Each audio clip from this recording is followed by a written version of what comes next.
बलांगीर स्थानीय चिमिनीभाटी पड़ास्थित चंद्रसेनी मंदिर रे चलित एप्रिल 4 रु 9 पर्यंत मां चंद्रसेनी महोत्सव अनुष्ठित हेबाकु जाउछि। मां चंद्रसेनी महोत्सव कमिटी और जिला संस्कृति विभाग, ओडिया भाषा साहित्य और संस्कृति विभागर सहयोग रे एही महोत्सव अनुष्ठित हेबो बोली एक सांबादिक सम्मेलन रे महोत्सव कमिटीर सभापति शंभु नाग सूचना दैछन्ति। केउ आवाहमान कालरु मंदिर रे चैत्र मास शुक्ल पक्ष सप्तमी रु पूर्णमी पर्यंत पूजार्चना होई आसुथिला। चिमिनीभाटी पड़ार उद्यमी युवकଙ୍କ उद्यमरे गत किछि वर्ष हेला एहाको महा आडंबररे पालन करा जाउछि। एप्रिल 4 संध्यारे पड़ार महिलांकु नै एक कलश शोभायात्रा अनुष्ठित हेबा पळे एही विशाल शोभायात्रा रे सांस्कृतिक कार्यक्रम सह घुमरा वाद्य मुख्य आकर्षण रहिबो। 5 रु 7 पर्यंत प्रत्यह चंडी पाठर कार्यक्रम रखा जाइथिबा बळे संध्यारे लोक नृत्य परिवेषण करा जिवो। 6 रे सकाळ 9 टारु अष्टप्रहरी नामचक्य भजन समारोह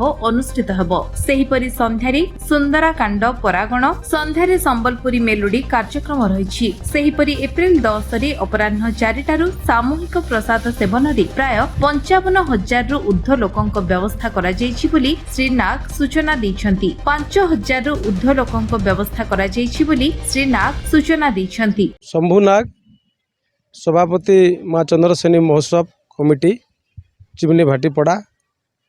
आज आम प्रेस मीट करुचु जे आगामी 4 तारिख रु 9 तारिख पर्यंत आम मां चंद्रसेनी महोत्सव महासमारोह पालन होगा जाऊे, जेनथिरे कि विशेष आकर्षण अच्छे मीना बजार। राज्य बाहर भी बहुत सांस्कृतिक दल होचन। 4 तारिख आमर आरंभ होगा महिला मानकु नहींकरी हजार हजार महिला मानकु नहींकरी कलश शोभा यात्रा होगा, जेनथिरे कि विशेष आकर्षण से कलश शोभा यात्रा गोटे घुमरा दल भी आउछन से सामिल होबार लगी। आओ 9 तारिख तक जनवा प्रत्यह चंडी पाठ होगा। 6 तारिख आमर गोटे माने भक्त मान लगे गोटे अष्टप्रहरी गोटे कराइचे। 8 तारिख जेनटा इप्सित आमर पारायण गायक इप्सित द्वारा गोटे सुंदराकांड होगा।